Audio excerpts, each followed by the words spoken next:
What's going on, world? I'm Wesley from AK Nation TV, the network, the one channel on YouTube where we actually adapt similar connections despite our differences. And the similar connection that I want to adopt with you is for the love of Empire, episode 4, season 2. And I am here because, well, let me just say, first off, follow me on Instagram, AK Nation TV. Let's get to 20,000 followers. That would be nice.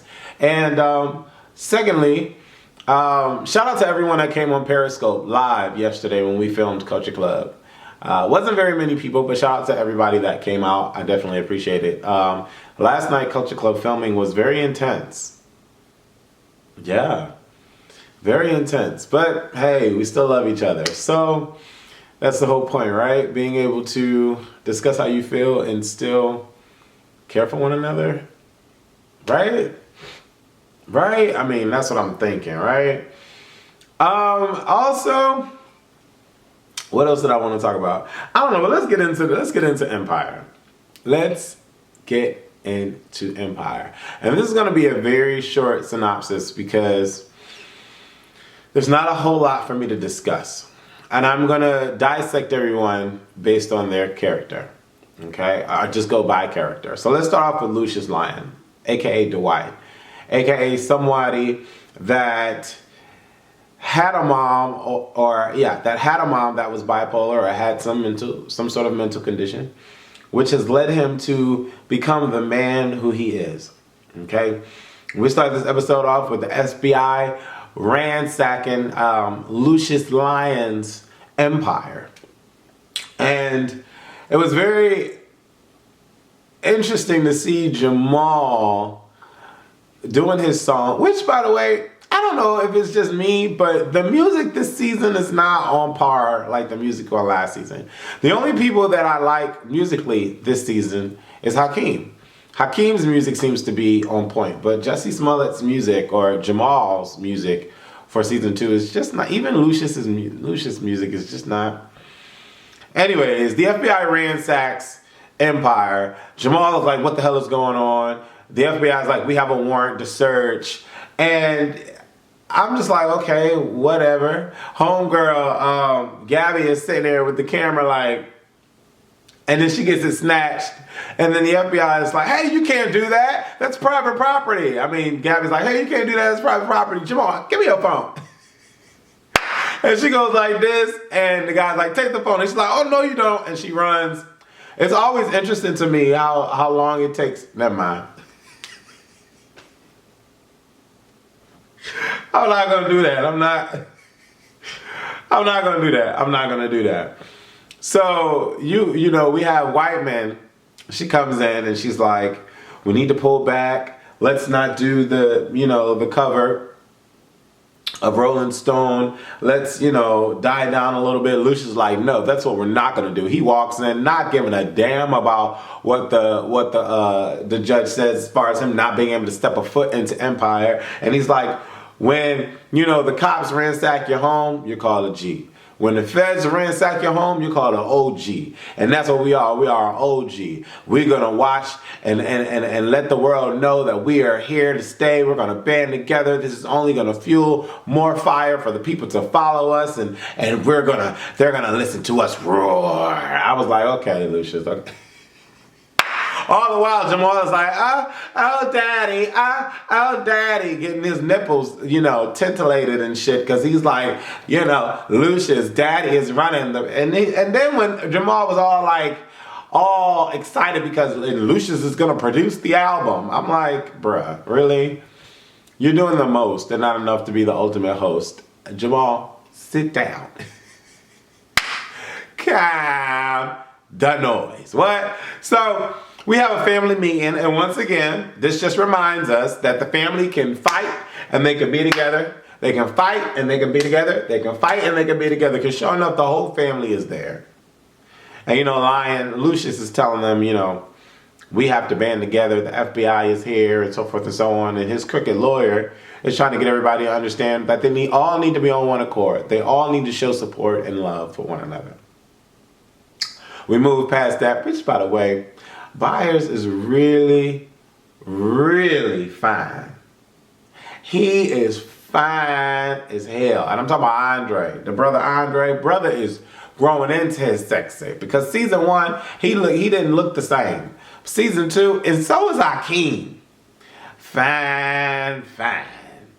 But we move past that, and Cookie goes to visit Lucious. Cookie is a beautiful woman. Lord knows I love me some Cookie.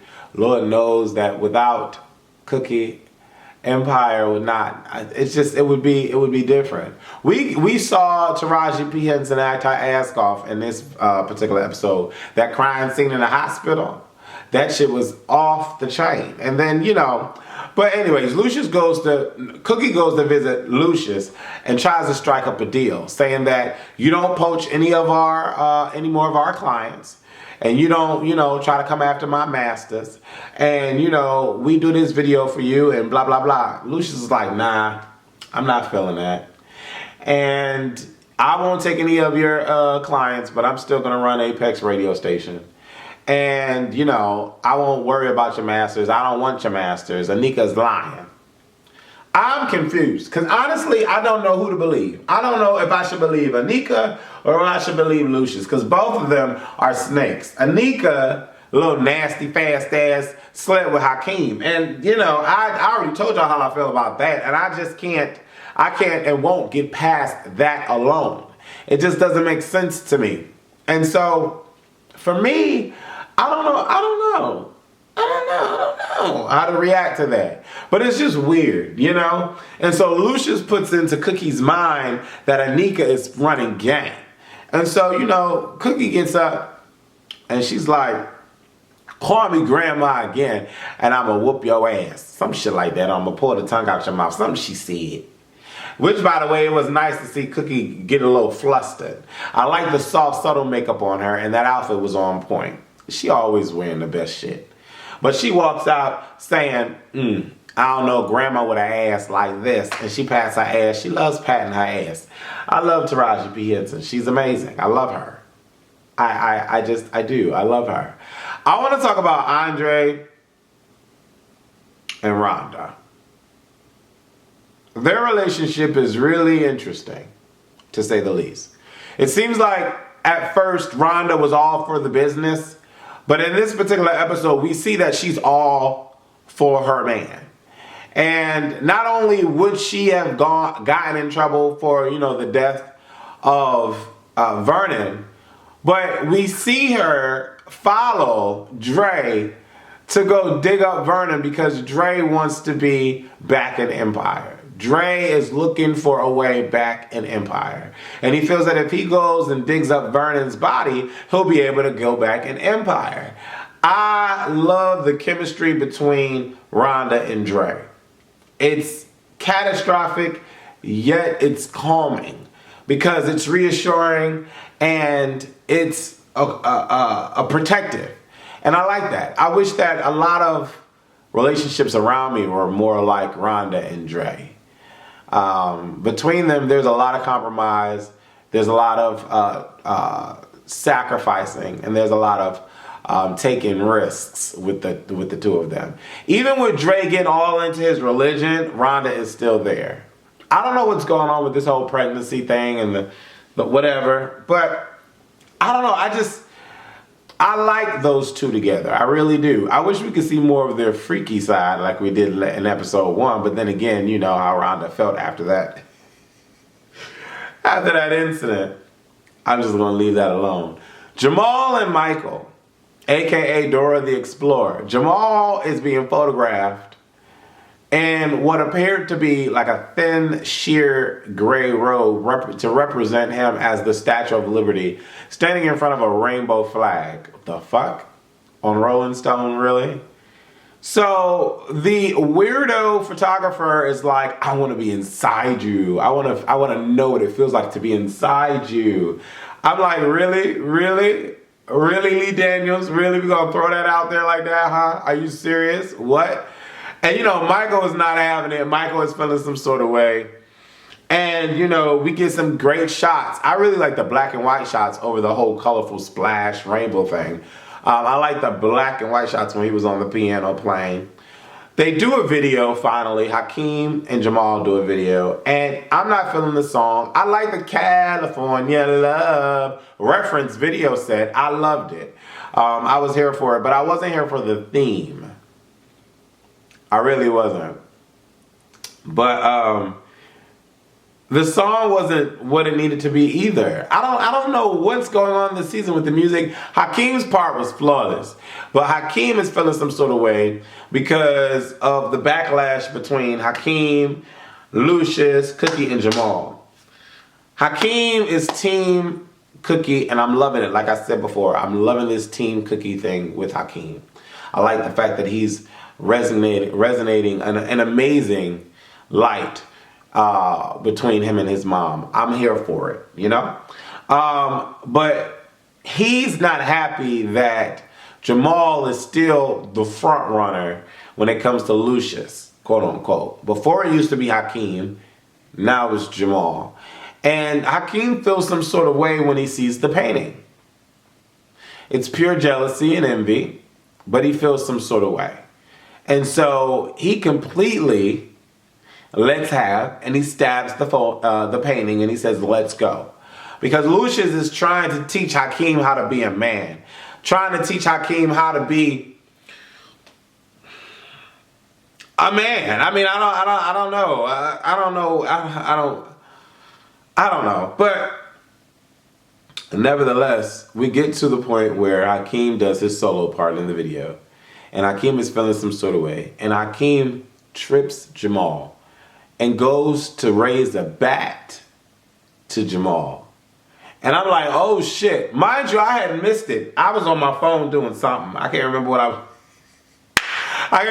on my phone doing, but all of a sudden I see Jamal on the ground and Hakeem like this with a bat. I'm like, bruh, it's never that serious. Never. Y'all have way too much love for each other to go ahead and do this. And I was actually hoping that Lee Daniels wouldn't have did it because that would have been some bullshit. You know what I'm saying? It really would have been some bullshit. Like, it would have reminded me of how Cookie did Hakeem. And with a bat, though, you know what I'm saying? With a bat. I couldn't handle that. But Hakeem is done with Empire. He's never returning. And Hakeem gets a revelation, or has a revelation, when he meets another Hispanic or Latina that's performing in an open mic night. Mind you, the setting was really grand for us to receive a new Hakeem. I thought we were going to get a Bruno Mars version of Hakeem because we were listening to this cat, you know, on stage in a black and white face and everything. And I was like, okay, all right, I see the direction. But then another Latina comes in the mix and I'm like, all right, he's about to finish his group. She sang well. She sang a lot better than Valentina, if you ask me. Cookie and Anika. It seemed towards the end that Anika was really trying. Really trying, I think. But Cookie doesn't trust her. And Cookie says, back the fuck up. Cookie comes out of jail after Miss Ford, with her titties jiggling all over the place, blackmails Cookie and says that if you don't help us, that your sons are going down. Basement. And, you know, we get the infamous scene of Cookie in prison, and she says,